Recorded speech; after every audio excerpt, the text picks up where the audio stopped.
राम राम मंडळी, आपण आलो आता दुर्गादेवी मंदिर पाहण्यासाठी. पाहू शकता किती धुकं आहे, पाहू शकता तुम्ही. माझ्या पुढे आहे मेजर खरमाळे सर. आम्ही दोघं आलो होतो आज.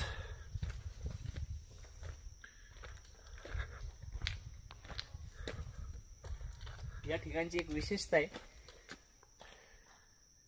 शेकडो वर्षापूर्वीची झाडं या ठिकाणी आपल्याला पाहायला मिळतात. आणि दुसरी गोष्ट अशी की आपण जुन्नरमध्ये जर आता जाऊन वातावरण पाहिलं तर आपल्याला क्लीन दिसेल, परंतु या ठिकाणी जर सभोवतालचं जर वातावरण पाहिलं तर आपल्याला टोटली धुका आणि फॉग आलेला आपल्याला पाहायला मिळेल.